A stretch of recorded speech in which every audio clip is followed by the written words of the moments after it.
MCU fans, Star Wars fans, and all-in-all entertainment fans, welcome back to another segment of This Week in News here at Murphy's Multiverse. I'm your host, Tyler Moulton, and what better way to kick this off than this photo Disney Plus posted on Monday showing the Ahsoka production is officially in full swing. But that's only the tip of the iceberg in this week's news, as Murphy's Multiverse had an exclusive interview with Doctor Strange in the Multiverse of Madness writer Michael Waldron. Also, important Fantastic Four and Star Wars updates, Moon Knight's crazy list of appearances that almost were, and much more. But before we get into that, don't forget to smash that like, subscribe, and notification bell so you're always up to date. The MCU. Doctor Strange 2 ended its first weekend as the 11th biggest domestic opening of all time and surpassed the $500 million mark midweek. With so much attention, even after a film like this, we are always looking for more. So luckily for us, Charles Murphy got a chance to speak with DS2 writer Michael Waldron,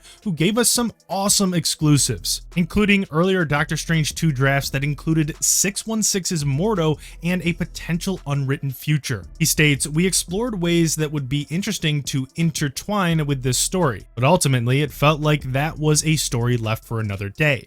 He's out there, what happened between them we don't know, but I am certain we'll find out." Waldron also let us know about a character that was cut from the 40 minutes of footage that didn't make it to the final film. He explained, "There's some Rintra in the cutting room floor, but look, that's just meat on the bone for the next go around." So obviously, look out for this character in the future. Now, we weren't the only ones who had the privilege to speak with Waldron. Rolling Stone and Variety also spoke with him as well, and Variety found that Namor was originally considered as a member of the DS2's Illuminati, in which Waldron said, "We talked about him because he's certainly an original member of the Illuminati, but I think Marvel has other plans for him in the MCU, and so he didn't make his way in this particular movie." Also, the idea of connecting this film to the Loki series was discussed as well, but was ultimately scrapped as it might have just complicated things altogether. When it comes to Rolling Stone, they were particularly interested in the burning question of actor Tom Cruise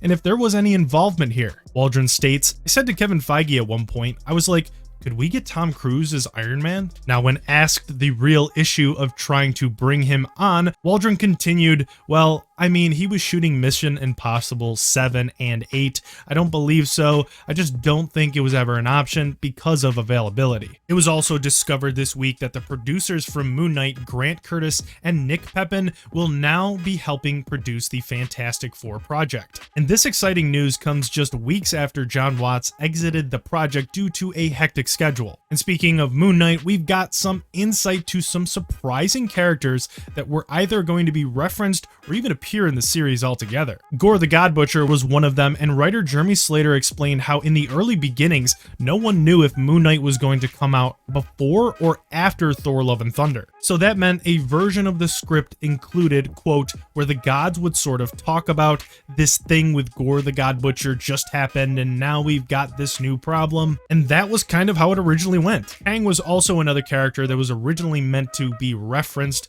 but the craziest of all is that Dane Whitman nearly made it into this series. Slater states, "We talked about Dane Whitman a little bit just because he works in a history museum and that would be a natural interaction. My feeling was if we got Kit Harington to show up and he doesn't suit up and he doesn't kick ass, as a fan, I'm pissed off." And when we look back, Marvel Studios has been real careful with this character. In Eternals, they thought about suiting him up as Black Knight, but then scrapped the idea to give Whitman a more focused origin story down the road. So this makes a lot of sense as to why we didn't see him here. And when it comes to Black Panther Wakanda Forever, there are a lot of concerns that it won't make its November 11th opening date this year. With Letitia Wright getting injured and the current pandemic keeping this production delayed, it makes you think. But as shared by Deciders Alex Zelbin on Twitter, the film is still on pace to come out this year, and that's even according to Chapek himself. Star Wars. Bespin Bulletin this week reported that the Rogue One Death Troopers and the Mud Troopers are all expected to return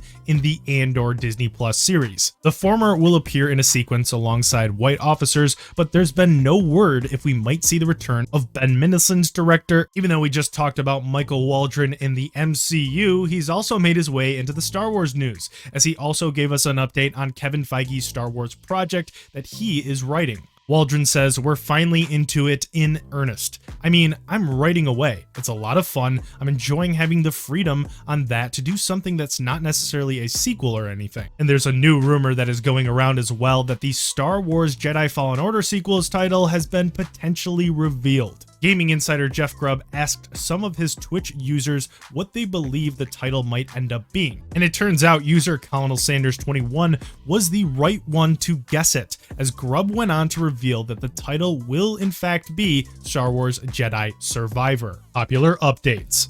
Also this week, Godzilla vs. Kong 2 and Dune Part 2 both saw some new faces join to their projects. Dan Stevens is set to join the Godzilla vs. Kong sequel, and this will be a nice little reunion for him and director Adam Wingard, as the two worked on The Guest last. For Dune Part 2, we also saw a surprising addition that no one saw coming. Christopher Walken will join and take on the role of Emperor Shaddam. And that is all your entertainment news for this week. Make sure to hit that like, subscribe, and notification bell. Also, let us know in the comment section below what you're most excited about now knowing what you know. And I want to thank you for watching this video, and we will see you next week.